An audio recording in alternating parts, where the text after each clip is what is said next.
할렐루야. 우리를 위하여 우리의 죄를 사해 주기 위하여 십자가에 못 박혀 죽으시고 또 늘 우리와 함께 하시고 도와주시고 동행해 주시는 우리 주님을 향하여 할렐루야 찬양대에서 귀한 찬양을 올렸습니다. 우리 주님께서 영광 중에 받아주신 줄로 믿습니다. 찬양의 가사처럼 그 은혜에 늘 감사하며 주님을 더욱 사랑하고 주님께 더 충성하며 나아가는 우리 모두가 되기를 주의 이름으로 축원합니다.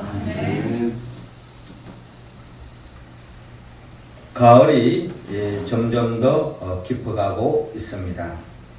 가을이 깊어지면 저는 늘 떠오르는 한 편의 시가 있는데 그 시가 여러분도 잘 아는 로버트 프로스트의 가지 않은 길입니다. 이 시는 이렇게 시작합니다. 노란 숲속에 길이 두 갈래로 나섰습니다. 자, 이렇게 시작하는 시인은 이렇게 끝을 맺습니다. 훗날에 나는 어디선가 한숨을 쉬며 이야기할 것입니다.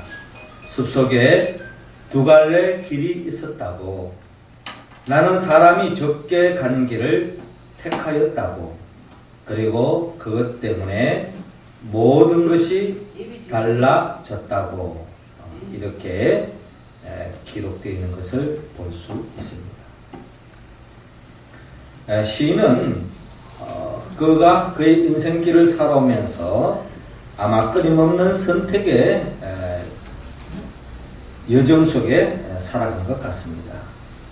그 선택의 여정 속에 그는 한 길을 선택했고 그 길이 그의 인생길에 큰 갈림길이 되었다 하는 그런 고백 속에서 아마 이런 시를 친 것 같습니다.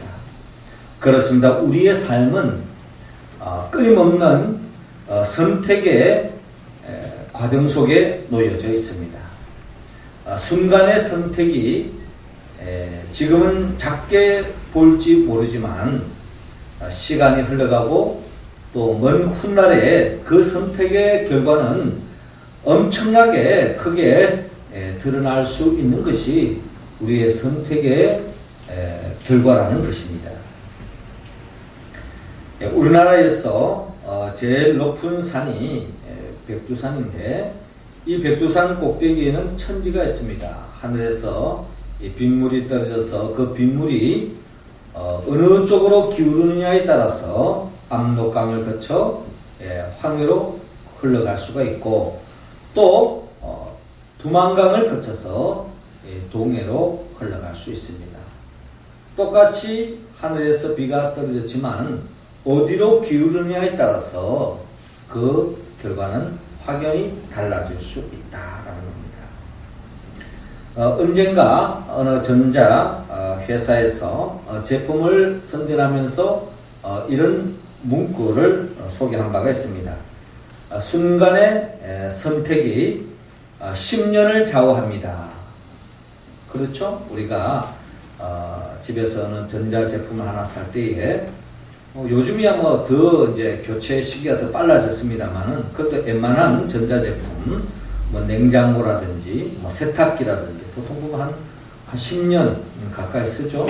쓰는데 순간의 그 선택이 결국 10년을 좌우한다. 10년 동안 야 이게 참 잘 샀구나 하면서 행복해하는 사람이 있는가 하면 야 그때 이 제품을 사가지고 이렇게 자주 고장나고 이렇게 안 좋을 줄 알았으면 그때 다른 제품을 살 걸 하면서 후회하는 경우도 있다라는 겁니다. 이처럼 순간의 선택이 10년을 좌우할 수 있다라는 거죠. 자, 그런데 10년만 좌우하는 게 아닙니다. 순간의 선택이 우리의 일생을 좌우할 때가 있습니다. 그때 내가 잘못 선택해가지고 내가 일평생토록 이렇게 고생하는구나. 이렇게 불행의 길로 걸어가는구나 하는 그런 선택의 여지가 있습니다. 일생만 좌우할까요? 성경을 보면 이 땅을 살아가는 많은 인생들이 순간에 그 잘못된 선택을 통해 가지고 영생을 좌우할 수 있다. 영혼을 좌우할 수 있다는 겁니다. 잘못된 선택을 통해서 영원한 영벌, 결국 불행의 길로 갈 수 있고, 선택을 잘 하여서 결국 천국으로 갈 수 있는가 하면 잘못된 선택을 통해서 영원한 영벌로 떨어질 수 있다. 그래서 성경은 우리의 선택을 참으로 중요하게 여기고 있습니다. 한순간에 잘못된 그 선택이 결국 10년을 좌우하는 수준이 아니라 영혼을 좌우할 수 있다. 특별히 오늘 성경 본문의 말씀은 등장하는 인물들이 결국 잘못된 선택의 길을 걸어감으로 인해서 영원히 후회할 수밖에 없는 그런 길을 걸어가는 몇 사람의 무리들을 오늘 성경은 우리에게 보여주고 있습니다. 오늘 성경 본문을 통하여 주님이 우리를 향하는 바람이 하나 있다면, 우리 가운데는 잘못된 선택을 통해서 결국 영원히 후회하는 그런 불행의 길을 걸어가지 않기를 주님은 원하고 있습니다. 그럼 오늘 성경을 통하여 우리는 정말 끊임없이 다가오는 그 선택의 기로에서 우리가 정말 영원히 후회하지 않는 선택의 길을 걸어가기 위해서는 우리가 어떻게 해야 하느냐 하고 성경 말씀을 통하여 우리 같이 고민하며 그 말씀 속에 주님이 기뻐하는 선택을 우리가 할 수 있기를 원합니다. 주님 오늘 성경 본문 15절을 중심으로 먼저 주님을 대적하지 말고 영접하라고 말씀하고 있습니다. 15절 말씀 우리 같이 한번 읽어볼까요? 시작. 이에 바리새인들이 가서 어떻게 하면 예수를 말의 올무에 걸리게 할까 상의하고. 아멘. 자, 오늘 본문은 15절부터 시작하고 있어요. 이에 바리새인들이 가서 어떻게 하면 예수를 말의 올무에 걸리게 할까 라고 상의하고 있습니다. 신약 성경에 보면 특별히 마태복음은 예수님을 이 세상에 왕으로 오신 예수들을 묘사하고 있습니다. 예수님은 이 세상에 왕으로 오셨다. 만왕의 왕으로 오셨다. 이 세상을 하나님의 나라를 세우기 위해서, 통치하기 위해서 이 땅에 오셨다라고 성경은 소개하고 있습니다.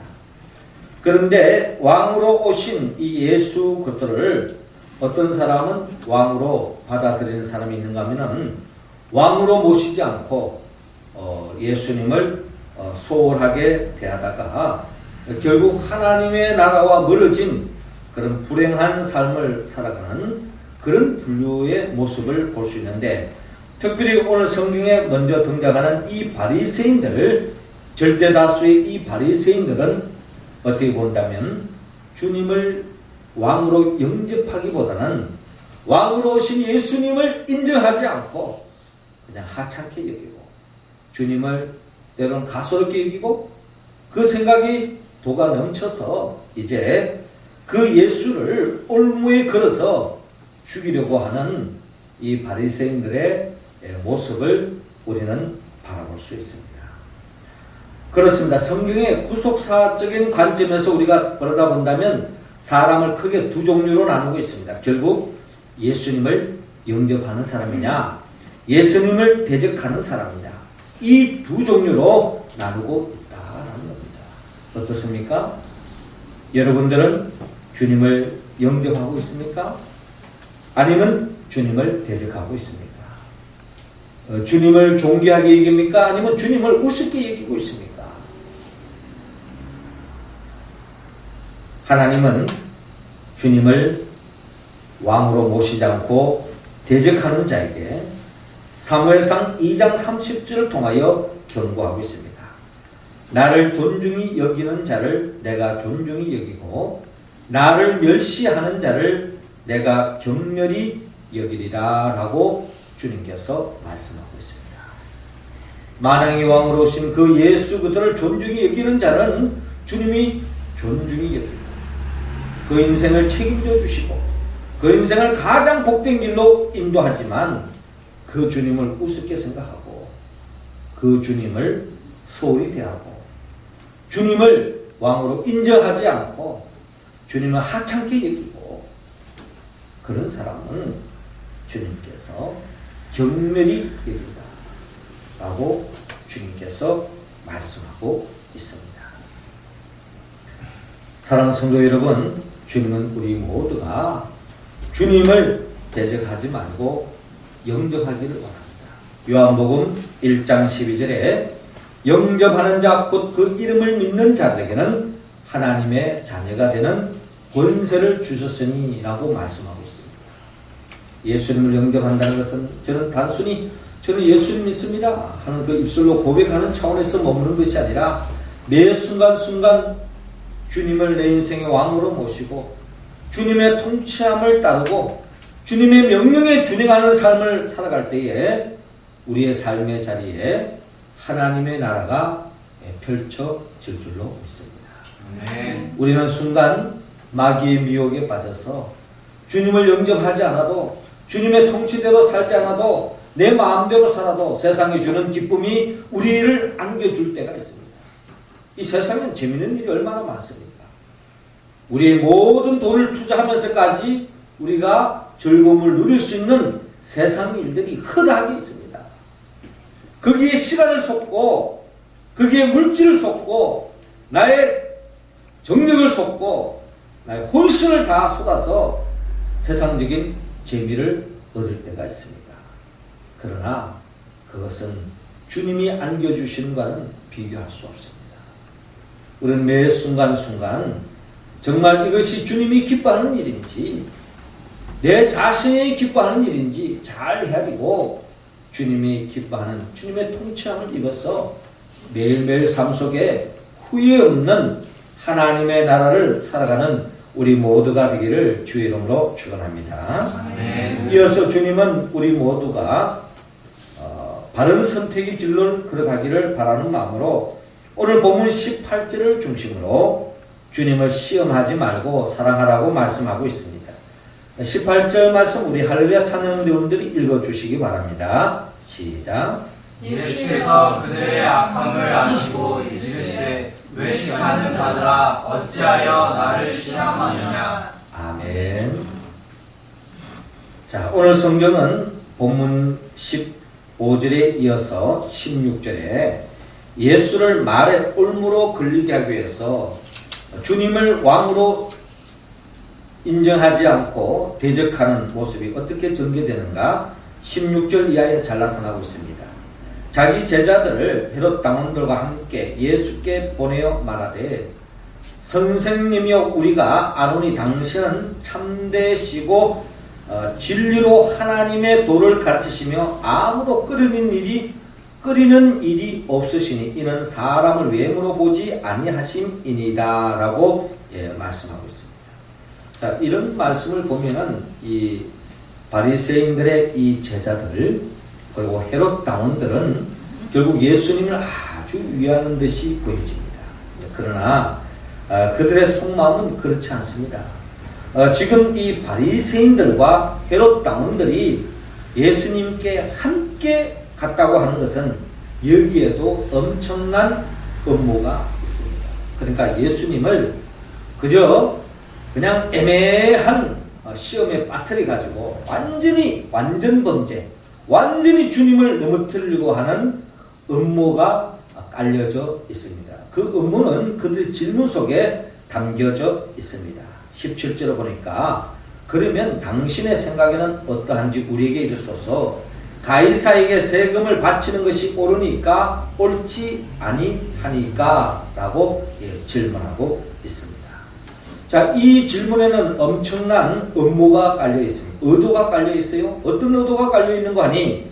자, 가이사에게 세금을 바치느냐 바치지 않느냐 하는 이 문제를 놓고서 질문을 하고 있는데, 자, 이 질문에는 함정이 있습니다. 자, 가이사에게 세금을 내면은 어떤 일이 생기는 거 아니? 바리새인들에게 올무에 걸리게 됩니다. 바리새인들은 그 당시 가이사는 마치 어떤 그 로마의 이 가이사라고 하는 이 황제는 그냥 단순히 어떤 뭐 우리 지금 말 대통령 뭐 이런 개념이 아니에요.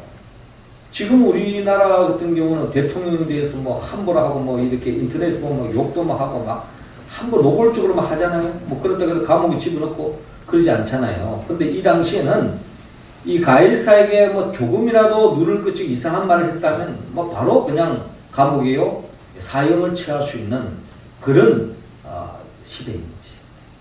그러니까 그들에게 있어서의 이 가이사 이 황제는 절대적인 신적 존재라는 거예요.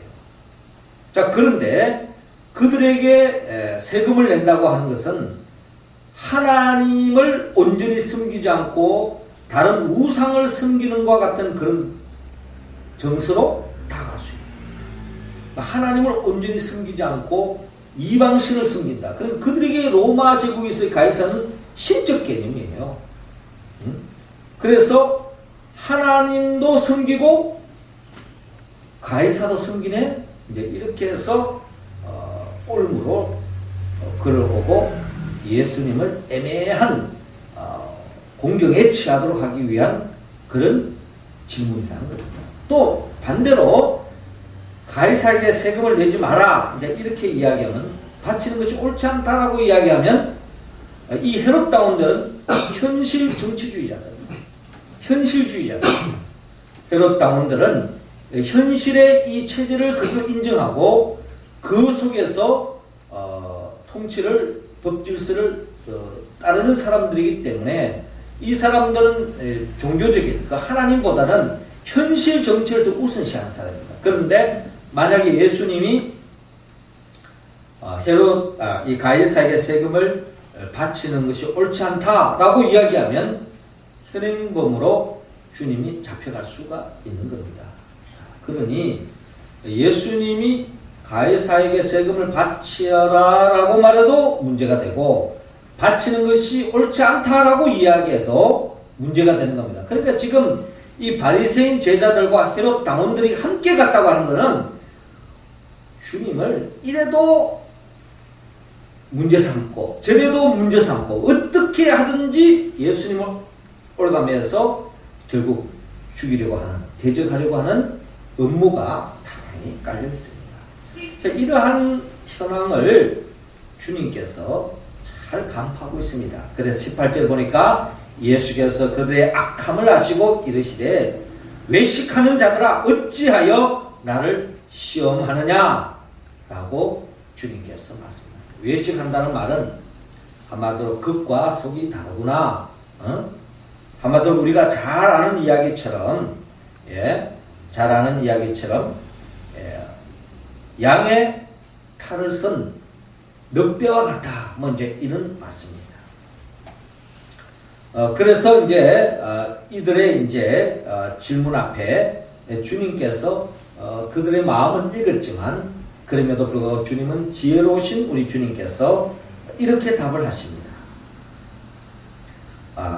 19절을 보니까 세금 낼 돈을 내게 보이라 하시니 데나리온 하나를 가져왔습니다. 예수께서 말씀하시되 이 형상과 이 글이 누구의 것이냐 라고 질문하죠. 그때에 가이사의 것입니다.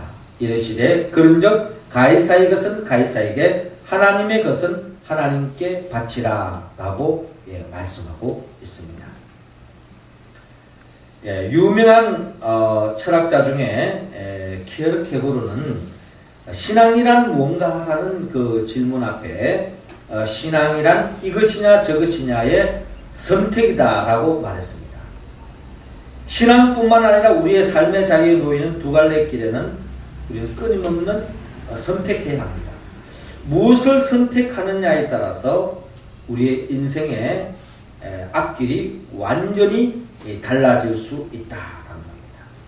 특별히 오늘 성경에 등장하는 이 바리새인들과 또 헤롯 당원들은 한마디로 예수님을 사랑하기보다는 시험하는 모습으로 등장하고 있습니다. 이들은 말 그대로 양의 탈을 쓴 늑대와 다름이 없다. 저는 이 이미지를 이렇게 한 번씩 보면 가슴이 이렇게 찔릴 때가 많습니다. 그렇죠? 우리가 이 그림을 볼 때마다 참 양의 탈을 쓴 늑대를 바라볼 때에 남의 이야기가 아니라 우리 자신의 이야기가 될 수 있다. 예전에는 이 참 나쁜 늑대 뭐 이렇게 동화책을 읽을 때마다 양의 탈을 쓴 이 늑대 이 나쁜 놈 이제 이렇게 했는데 사실 우리가 하나님 앞에 설 때마다 우리의 모습이 혹 이런 모습이 아닐까 하는 생각에 들을 때가 많습니다. 특별히 우리 오늘 성경에 드러난 이 바리새인들 여러분 아다시피 이 바리새인들은 하나님을 사랑하고 하나님을 경외하는데 둘째 가라 하면 서로 하는 사람들이 이 바리새인들이에요. 그들은 노골적으로 우리는 가장 하나님을 엄격하게 완벽하게 하나님을 경외하고 하나님을 사랑한다라고 이야기하고 있습니다만은 그러나 그들은 또 성경적인 관점에서 본다면 가장 하나님을 위한다고 하면서도 하나님의 아들로 오신 그 예수 그들을 영접하지 않고 시험하고 있는 이 바리새인들의 모습을 바라볼 때에 이들이야말로 모순 중에 모순이구나. 오늘 현대를 살아가는 우리 신앙인들도 자칫 잘못하면 이런 오류에 범할 수 있다라는 생각을 가지고 있습니다. 주님은 세금 낼 그 데나리온 하나를 보이면서 이 형상과 이 글이 누구시냐? 우리 화폐에도 뭐 세종대왕 또 뭐 이수신 장군 또 뭐 율곡 선생님 또 신사임당 뭐 이런 그 형상이 있잖아요. 북한에도 뭐 그렇죠. 김일성 뭐 김정은 뭐 이렇게 이어지는데 지금 우리 나라에는 뭐 현 대통령을 뭐 이렇게 올린다 이런 경우는 없지만 이 당시에는 그 당시에 통치했던 황제들을 그대로 화폐화 시킵니다. 그러면서 이제 이 화폐를 보여주면서 주님께서 말씀하시기를 가이사의 것은 가이사에게 하나님의 것은 하나님께 바치라 라고 말씀하고 있습니다. 자, 이 말씀은 어떻게 보면 주님께서 이 시대를 그 당시에 그 바리새인과 헤롯 당원들 뿐만 아니라 우리들을 향한 주님의 엄청난 메시지가 담겨져 있다라는 겁니다. 그것은 바로 뭐냐면은 우리도 신앙생활 하는 가운데 하나님의 것과 세상적인 것을 온전히 구분하지 못하고 신앙생활 할 때가 많다라는 겁니다. 바리새인들도 마찬가지예요. 그들은 정말 엄격하게 하나님의 것과 세상적인 것을 그 누구보다 잘 분별한다고 생각했던 사람들도 하나님의 아들로 오신 그 예수 그들을 알아보지도 못하고 분별하지 못했던 것을 바라볼 때에 사실 우리가 정말 매 순간순간 하나님의 도움의 은총이 없이는 우리는 이 마지막 때 특별히 이 미혹의 시대 속에 가짜가 더 진짜 같은 이 시대 속에 우리는 정말 주님의 것인지 세상적인 것이 온전히 분별하기 어려운 시대 속에 우리는 살아가고 있다. 우리는 분별을 잘해야 된다.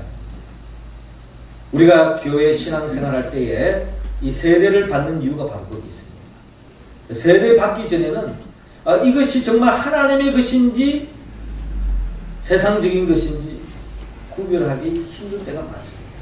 세상 가치관에 젖어 있을 때는 이 돈이 하나님을 위해서 써야 할 돈인지 내 자신을 위해서 써야 할 돈인지 이 시간을 하나님을 위해서 써야 할 시간인지 나 자신을 위해서 써야 할 시간인지 이런 부분에 대해서 혼란스러울 때가 있습니다. 여러분 이 갓난 아이 때는 이 분별력이 없습니다. 구별을 못해요. 그래서 갓난 아이 때는 이게 먹어야 되는 건지 먹지 말아야 되는 건지 잘 구분을 잘 못합니다. 제가 대학 다닐 때 자취하던 집이 있었는데 그 집 주인 아들이 아주 가난해요. 아주 먹성이 너무 좋습니다. 먹성이 너무 좋은데 이 친구는 그냥 손에 뭐든지 집히면 다 먹습니다. 심지어 화장실에 가서 비누도 씹어먹습니다. 한 번을 보니까 뭘 씹어먹는데 뭐고 가까이 왔더니 비누를 씹어먹고 있습니다. 웬만하면 좀 비위 상할 텐데 먹성이 너무 좋아가지고 그냥 그걸 앉아서 씹어먹고 있는 거예요. 그래서 저도 깜짝 놀라서 그 할머니 보고 지금 이 애가 지금 비누 씹고 있다고 깜짝 놀라죠. 이 애는 뭐든지 입에 들면 다 들어갑니다. 우리도 신앙생활에 영적으로 어릴 때는 이게 내가 먹어야 할지 먹지 말아야 할지, 이 말을 내가 해야 할 말인지 하지 말아야 될지 분별력이 떨어지는 겁니다. 그렇죠? 성숙하지 못했을 때. 영적으로 우리가 성숙하지 못했을 때도 마찬가지입니다. 이 가이사에게 바쳐야 할 것인지 하나님께 바쳐야 할 것인지, 나 자신 위해서 써야 할 것인지 하나님 위해 써야 할 것인지 혼란스러울 때가 있습니다. 그 성경적으로 주님께서 우리에게 예수님께서 광야에서 마귀가 시험에 들어올 때에 시험한 그 내용이 예수님의 분별력을 흐트러 놓습니다. 이것을 해야 할지 말아야 할지 혼란스럽게 만드는 거예요. 그래서 예수님이 광야 시험 받기 전에 하신 일이 뭐냐면 세례 요한에게 세례를 받습니다. 세례를 받고 난 뒤에 예수님께서 영적인 분별력을 가지고 광야에서 그 마귀가 시험에 올 때에 그 모든 분별력을 가지고 마귀의 시험을 이겨나가는 모습을 바라볼 수 있습니다. 그래서 우리 교회에서는 직분자로 일을 세우려면 세례를 받아야 되는 이유가 바로 거기 있습니다. 이분이 세례교인이냐 아니냐, 이 사람이 하나님의 것과 세상적인 것을 잘 구별할 줄 아느냐 모르느냐, 이걸 보는 거예요. 그걸 잘 분별하지 못한다면 그것은 세례를 잘못 받은 것이다. 주님은 우리 모두가 이처럼 이 바리새인과 이 헤롯 당원들처럼 잘못된 분별력을 가지고 주님을 시험하는 그런 일이 우리 가운데는 한 사람도 없어야 될 줄로 믿습니다. 주님의 것과 세상적인 것들을 잘 분별하여서 영적으로 시험에 빠지지 않기를 주의 이름으로 축원합니다. 마지막 세 번째로 주님은 오늘 본문 22절을 통하여 주님을 멀리하지 말고 함께하라고 말씀합니다. 22절 우리 다 같이 읽겠습니다. 시작. 그들이 이 말씀을 듣고 놀랍게 여겨 예수를 떠나가니라. 아멘. 자, 오늘 본문 22절을 오늘 본문을 마지막으로 결론을 이렇게 맺고 있습니다. 그들이 이 말씀을 듣고 놀랍게 여겨 예수를 떠나가니라. 자, 예수님께 다가와서 예수님의 말씀을 듣는데 두 가지 반응이 있어요. 아멘 하면서 주님의 말씀대로 제가 따르겠습니다, 제가 주님의 뜻대로 살겠습니다 하는 사람이 있는가 하면 의외로 주님의 말씀을 듣고도 주님 앞에 시험받고 주님을 더 멀리하는 사람이 있을 수도 있다 하는 것을 오늘 우리는 성경을 통하여 헤아려 볼 수가 있습니다. 왜 예수님의 동일한 말씀을 받는데 어떤 사람은 아멘으로 받아들이고 그 말씀대로 살아보겠다고 결단하는 사람이 있는가 하면은 그 말씀과는 거리가 먼 인생길로 나아가는 사람입니다. 그래서 성경은 두 갈래의 길이 있다고 말합니다. 주님의 말씀을 듣고 그 말씀에 아멘으로 화답하고 그 말씀대로 살아가려고 하는 사람이 있는가 하면은 그 말씀과는 정반대로 흘러가는 사람도 있다. 그 시편 1편에 보면 복 있는 사람은 악인의 꾀를 쫓지 않고 죄인의 길에 서지 않고 오만한 자리에 앉지 않고 오직 여호와의 율법을 주야로 묵상하는 자로다. 그 말씀을 더 가까이 하고 그 말씀대로 살려고 기도하면서 그 말씀 붙잡고 몸부림치며 주님께로 더 다가가는 사람, 주님을 더욱더 닮아가는 사람, 이러한 사람은 시냇가에 심겨진 나무처럼 시절을 쫓아 열매 맺고 더 없는 복된 인생을 살아가는 사람입니다. 그런데 이와는 정반대로 주의 말씀을 가까이 하지 않고 주의 말씀 앞에 시험 들고 주님 말씀만 들으면 그냥 마음에 강팍해지는 이러한 사람은 바람에 나는 겨와 같다. 그 어떠한 결실을 맺을 수 없는 한순간의 바람에 날려가버려. 이런 사람들은 조금만 어려움이 있고 환란이 오면은 자기 속내를 드러내고 제갈 길로 가버린다.